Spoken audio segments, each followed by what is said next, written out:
welcome to the Testimony Table. I'm Faye, and I'm here today with my fantastic friend, Cynthia. I graduated from Wonderful. Who else do we have at the table? Hey, Melanija. Thanks for joining us at the Testimony Table today. How you doing, girl? Thank you for having me. No, of course we're having you. Yeah. Okay, she has a great topic. It's called Safe Place. It's a wonderful topic, and she has amazing scriptures. There's a lot of them. The one that really stuck out to me was Jeremiah 29:11. So I want to read that one first, and it's from a little bit different version. It's the NIRV, and it says, "I know the plans I have for you, announces the Lord. I want you, Melanija, to enjoy success. I do not plan to harm you, Melanija. I will give you hope, Melanija, for the years to come." Wow. So he has a lot of good things for you, doesn't he? Yeah. All right. So let's start out talking about safe place. Why was a safe place so important for you to find? I think it starts from growing up. Okay. Yes. I have a really hard childhood. I grew up in a really unhealthy family dynamic. Oh. So just watching my parents being now loving, really. I think they did their best. Right. That's all they That's knew. usually That's what they knew. I think there's the a lot best. of families in that position. Yeah. Yeah. And I'm the oldest one out of 4. Ah. So I was always responsible for them, to take care of them. And my mom got sick, and then as the oldest one, I had to take care of my siblings. And then whenever there was something going on, I was... How old were you at that time when you were taking care of your mom? Well, my youngest brother was born, I was 11. Oh, wow. But I started with age 6 when the second So sister much was responsibility for such a young girl. Yeah. So it starts from age 6 that I started to take care of my siblings. Wow. And I always had passion for children. I always loved children. I always wanted to be a mom. Oh, nice. And then when I was 19, I finished high school, and then I met someone from Canada. And I was like... Where were you living at the time? I'm from Serbia. Serbia? Yeah, I'm originally from Serbia. I'm Slovakian. Yeah. But then when I was 19, with all this drama and just not feeling safe all my life, I was seeking safe place. Yeah. And then I met this man, and I was crazy in love. And I was like, oh, I think this is it. I need a safe place. And Canada sounded like a safe place. Yeah. And then when I was 21, I moved here, which is 9 years ago. During this time, I had to learn English because I didn't speak English at all. Nothing? You didn't know anything? I understood some, but I didn't speak. But you didn't speak No, at it all? took me Wow. 11 months. I always think it's courageous for people when they come from other countries and now you have to learn a new language. And English is not an easy language. Now it is. Yeah. What are you talking about? This is easy. 21, it wasn't. But you know what? When I was 21, I did cry a lot because I'm like, oh, this is a new country. I don't have anybody here, no family, no friends. I left everything behind. Wow. And I was excited to start over, like just to have this opportunity for me, being a new country. And I just wanted to be, I'm going to do new me. Yeah. And I got married. So with that, I changed my last name. Yeah. But because my real name is Melanija, I was like, well, this doesn't sound Canadian. I want to be Melanie. So this is where I became Melanie. Right. Yeah. And then during this time, as I was learning English, I was just being home, watching TV, and just I took some classes. Then I got a job. I worked for 9 months, and I got pregnant. And I'm like, you know what? I don't want to work while being pregnant. I just want to be a mom. Yeah. I really wanted to enjoy that role, being a mom, because I took care of my siblings. I already kind of felt like mother all my life. Right. So now being actual mother, it was in me. Yeah, it was always nice. in me. That's yes. nice. So I was really excited when I got pregnant, and especially because I had nobody here. I just felt like I needed somebody on my own. Yeah. During this time, I really enjoyed being pregnant and having my son, who is now 6. Wow. I know, first grade. Yeah, that's wild. I know, eh? he's big. He's so beautiful. But then during this time, when he was like 3 years old, COVID happened, right? Yes. But before that, I always wanted to be a photographer. So I started my own business as a wedding photographer, and I was really passionate about photography. So just before COVID, I opened up my business, and I did everything that was in my power to become successful. And So I invested too much energy and time and money into this. And Liam was at that time 2.5. And I felt like I was nursing him a lot, and I just wanted some break from him. So I feel at this time when I started my business and he was at this age, I was kind of pushing him away. Because I was so focused on running my own business. I was really excited. And this is the thing, when I want something, I am either all in or I am determined. Yes. To make it happen. And there were some struggles in my marriage the whole time since I got here, because when I got married, I didn't know this man, right? So when I moved here, I knew men on vacation when he was in Serbia. But when I moved here, okay, you got to know the real him. I get to know him for who he is, and I didn't like him. But I'm like, well, it is what it is. Like you get married and you just roll with it. So I mean, we had like good times, like good years. But then after, I think when you become a parent and just not having anybody to help you raise your children, it's really hard. I mean, it takes a village to raise children. And I was just by myself. And I mean, I was like taking care of my son, being a mom and a wife and a daughter-in-law, and then also started my business. I wore many hats at once. That's a lot. And it became a lot where I started to be depressed. And I didn't know about that. When I became sick, I didn't know I was sick. I would just start to push people away. My family was over. They thought I changed because I'm in Canada now. And when you're in Serbia and then you go to Canada, they think you change because now we have like things they didn't have. Sure. And all those things, right? So they just thought I became mean. But to me, I didn't know what was happening with me because I was already really sick. Right. And then COVID happened. And my business didn't go that well because I was a wedding photographer. And weddings were not happening. They were either canceled or postponed. That's right. So I struggled with that because I knew how much I loved it and how much I invested in that. And then it's just something happened in my marriage that made me... I started to struggle with my self-esteem a lot because of that. And being really sick, I had a few seizures because of so much stress happening. And it was just not healthy in that environment where I lived. So you have a lot of stress. You're having emotional stress, emotional illness, physical illness. Yes. You're away from your family. You got a young baby. Yes. It's a lot. It is a lot. And I didn't know where to turn because it was COVID. Again, we were not allowed to go anywhere. We were just stuck in the house, all of us in the house. And then I had this pride probably in my life where I was just like, I was always the one who took care of everybody, and I had never somebody take care of me. So I didn't know how to ask for help. I didn't know how to let anybody in to help me. Even though they had good intentions, I didn't see it as that. Right. At this point, after having seizures, taking doctors, I was told I need a safe place. I need to go somewhere so I can start my healing process. It was not easy because I'm like, okay, God, I know how I'm going to do this. My parents don't know what's happening in my marriage. I don't have friends right now because I'm not allowed to see anybody. So my connections, I got sick, so I probably pushed many people away too. Right. That happens. So, at this point, I have nobody. Like 0 people in my life. I mean, I could reach out to people, but I couldn't. Sounds like such a lonely stage too. Like it's heartbreaking, really. Yes, and also when that kind of sickness makes you isolate yourself. Yeah, that's part of it. That's what depression is. I was trying to be strong and look tough, and I was just smiling, and nobody knew what was happening inside of me because from outside I look happy, everything was fine. You just put a face on and you just go with your life because you don't want anybody to know. But I was dying inside. I really struggled. And anybody listening, if you're struggling and if you're having those feelings, please reach out to somebody, anybody, a friend, a coworker, a pastor, anybody. Don't isolate yourself. Don't be alone. You're not alone. Well, for me, what really helped me when I started to do therapy were 3 words from my therapist: I believe you.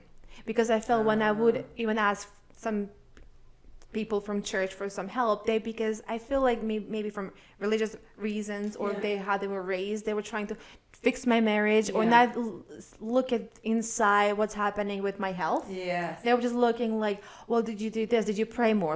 Maybe you should pray more, right? Even like my dad was saying things like that. But I think there's a culture that's been existing in church for a long time where mental health issues in general were not really talked about. They weren't, and everything was, and people were not being vulnerable and saying how they truly felt. Everything was blessed and highly favored. Praise the Lord. You know, closest friends were not having dialogue about, I'm struggling, I'm having a hard time. So a lot of people are still caught up in that, and I think it's getting better.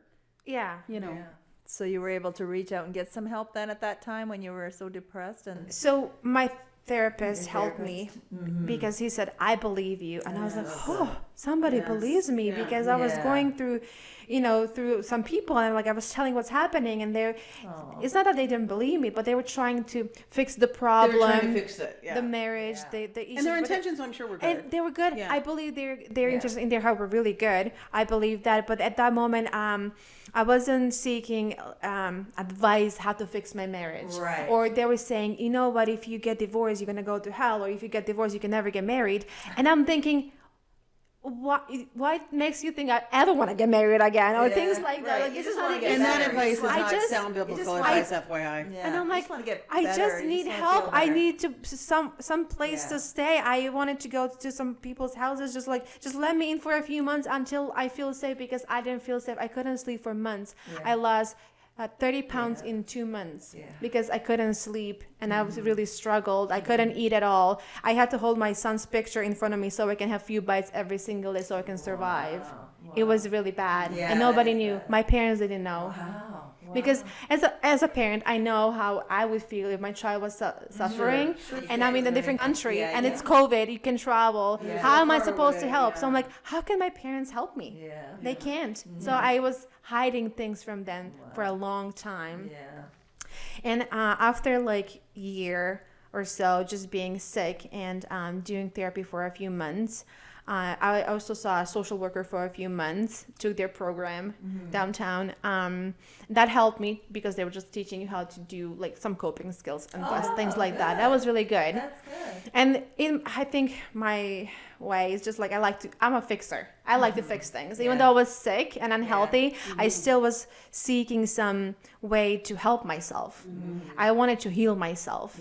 I knew God exists. I was raised in church, but at the same time, maybe I was disappointed by certain things because, again, I had church people tell me these things, so I saw God as this mean God, he's gonna punish me if I do something that he's not gonna. God gets a bad rap, right? A person does something that creates a circumstance in your life not deserving, right? And it's not God's fault that their free will created that situation, but often God gets the blame for so many situations, right? But that's the thing, the way I was raised, I knew I was not allowed to get divorced ever. So I really was doing anything in my power to fix my marriage. I tried to do counseling, read the books, any article that I could find, see friends, I was doing everything in my power to fix it, but one person cannot fix it. It takes two. That's so right. But then, it was just doing therapy, and I didn't go to church for a long time. I mean, it was COVID, but at the same time, I was just really disappointed. And again, I needed that safe place. And then one day, something happened that triggered that this is it for me. I can't live like this. My son cannot live like this. And I started to pray. And for a month, I prayed every day, and I fasted. And I'm like, God, I just want to die. Either help me, get me out of here, or I don't know, I can't continue living like this. And then it was end of October a few years ago, and I was like, okay, this is it. I am going to look for apartment. And it's COVID again. It was really hard to find anything. And I also knew I had no money because I wasn't working. I had no support. I had no I had like zero support from like financially, spiritually, and in any way. And I'm like, I don't know how this is gonna happen, but I'm just gonna look for the place. And I was so confident I'm gonna get it. That's good. So we looked for a few places. I saw a few places, and everybody said, in a few months, this room will be available. And I'm like, few months? I don't think I can wait a few months. Like that, I'm like, I need something like yesterday. Yesterday. So I'm like, I don't know. I saw a few places. Then I went to one building, and they said, oh, we don't have any rooms. And I'm like, okay. Then we went back home, and we were looking for places. And then some place was, why don't you go back to this building? I think they have some openings. So we called the place, and they said, yeah, one room just opened up. Do you want to come and see? And I said, yes. When can I come? Today. I'm like, okay, I'm there. So I remember walking in this apartment, and I'm like, wow, I can see myself here. I just felt so much peace. There was just so much peace. And I talked to the manager, and I said, like, I really love the place. And she's like, you know what? Why don't you bring all the paperwork you need to apply? So it was Tuesday. I remember it was Tuesday. Wednesday, I woke up, and I was packing. I didn't apply for the apartment yet. I didn't get the paperwork. I was packing. I am like, God, I don't have money. I don't know how this is going to work out. I don't know what's going to happen. I just believed. Yeah. And this was the first time ever in my life I had faith, and I believed. Because I heard God say, I am not looking at your bank account. I am looking at your faith. Awesome. And that's just good. Hearing that, I'm like, okay, I'm just going to do this. I'm just going to go for it. And then Thursday I applied, and then they looked at my paperwork. They're like, you know what, honey, you don't really, you don't have really standards for this. And I'm like, oh, and I'm like, you know what? I was still at peace. Yeah. I was like, you know what, God, if you want me to stay in this marriage, I'll stay. But if you want this place, you will give me this place. It was Friday. I got a call, and they're like, well, do you have anybody to co-sign? And I was like, nobody knows. Well, then I had my ex to co-sign. He was willing to do that. But because we're in the same business, being in the wedding business, we both didn't make enough money for their standards. And they're like, I don't know if this is going to work. I'm like, well, it is what it is. But we said, like, we can afford this. I can afford this. Like, we convinced them that we can do this. And then I remember this manager looking at me, and she's like, you really like this place, don't you? And I said, I really do. I really love it. And my son was with me, and he said, I love it too. And I took him with me. It's yours. And then she's like, well, let me see what I can do for you.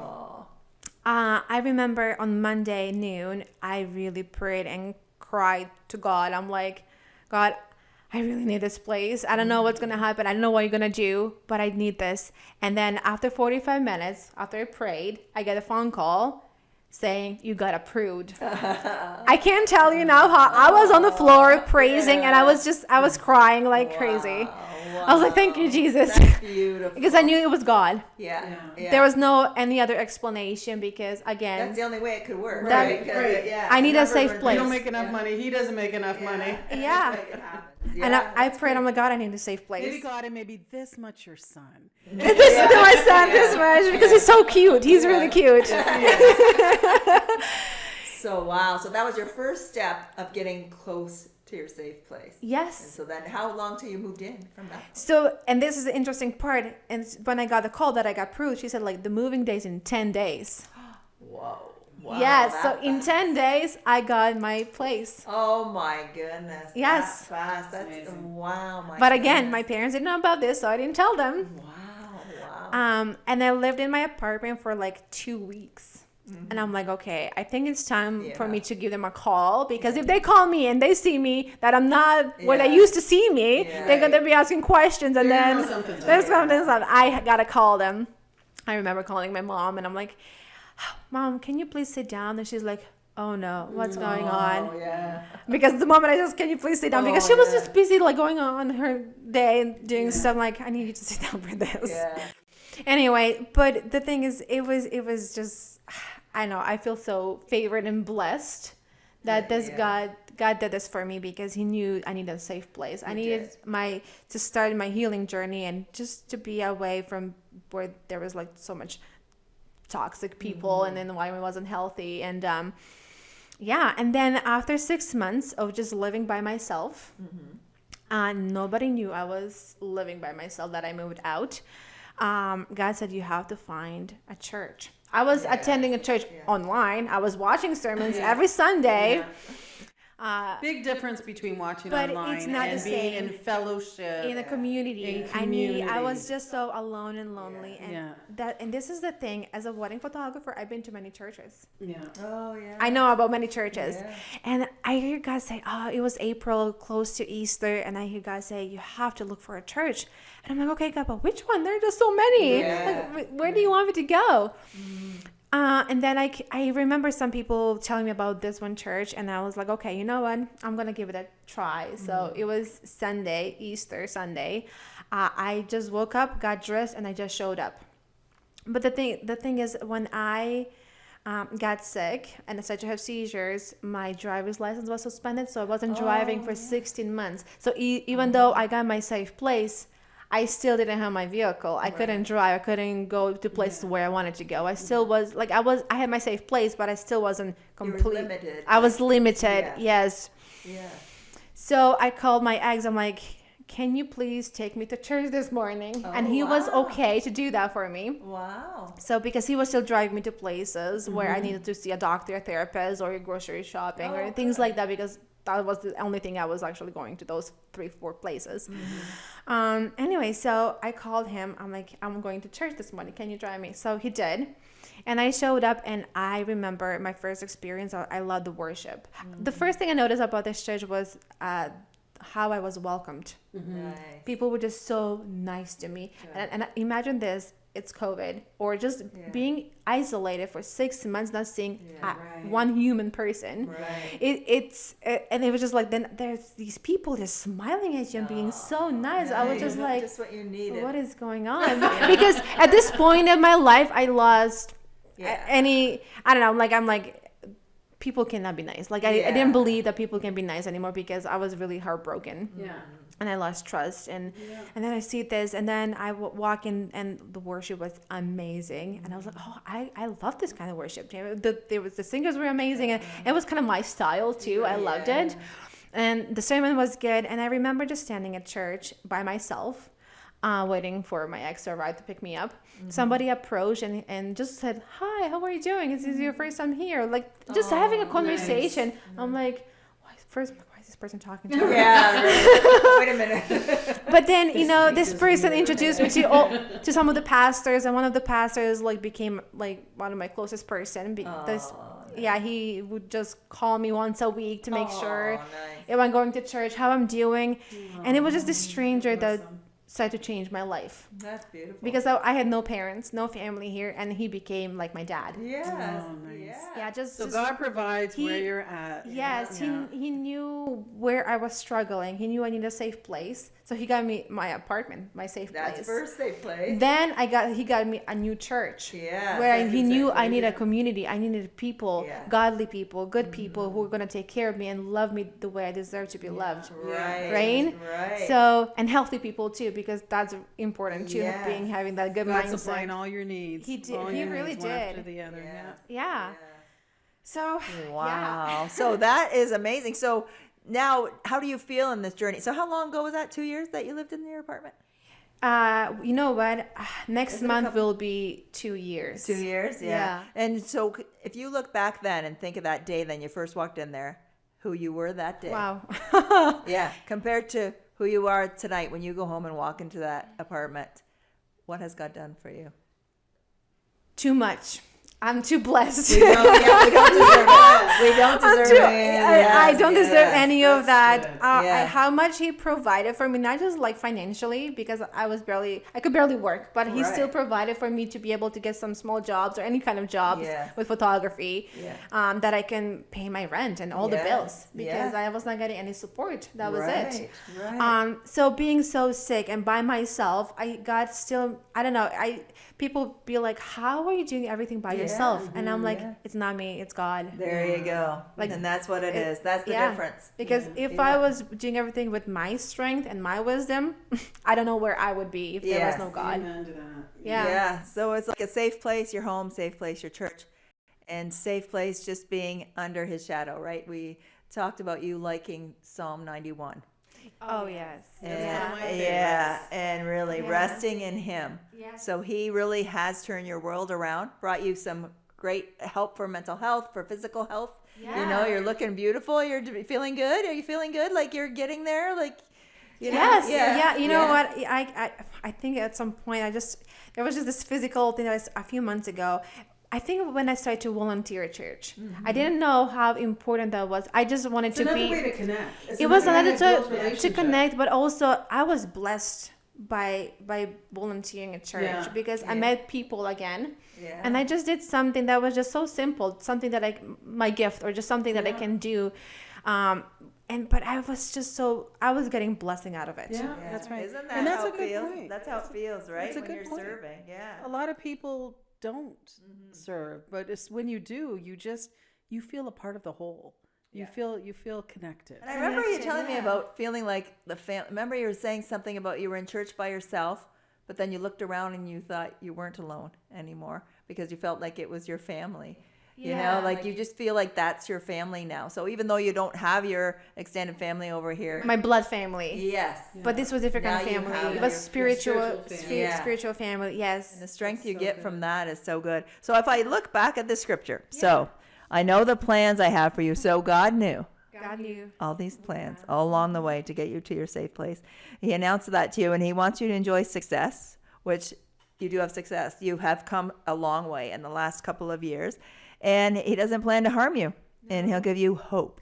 Yeah. So do you feel like he's got you in a place where now you have hope for your future? You feel like you're in that place right now, or? Yes. You know what? It's a journey. Yes. Right. This couple of years, it was me just starting the healing process, but I also realized to have hope and peace, we have to forgive, because this is where I started to realize that the peace I started to have and hope that I starting to have is after I started to forgive. Yes. Because the forgiveness is not for people who hurt us, but for us. Yeah, exactly. It breaks our chains. It really does. And again, somebody can tell you, well, you have to forgive. And I know, I read the Bible and I heard it many times, and I'm like, God, this is really hard to forgive. But until maybe we are ready, there's certain things, I think God, the way he works, he doesn't want to hurt us, right? Everything that happens to us, it might be bad and it might hurt us and break us, but he's going to use that for our good. He always does. If we let him to take all the broken pieces and put it together, woo. That's very good. That's well, good. Listen, what a great testimony on Safe Places. We appreciate you joining us today. Yeah, thank you so much. Fantastic. And, I just want to read this scripture. It's Psalm 9-10 from the Message Bible. God's a safe house for the battered, a sanctuary during bad times. The moment you arrive, you relax. You're never sorry you knocked. Ooh, nice. I love that scripture so much. Nice. And, and for anybody listening who is, going through a troubled place, as we mentioned earlier, get some help if you need help. Yeah. That's number one. Yeah. You're not alone. Please get help. But just seek God. Because he is a safe place. Get connected in community. Find your village. Find those people that you can have to stand beside you when you need it. But listen, I want to thank you again. And thank you everybody for joining us on the testimony table. We'll see you next time. Thank you.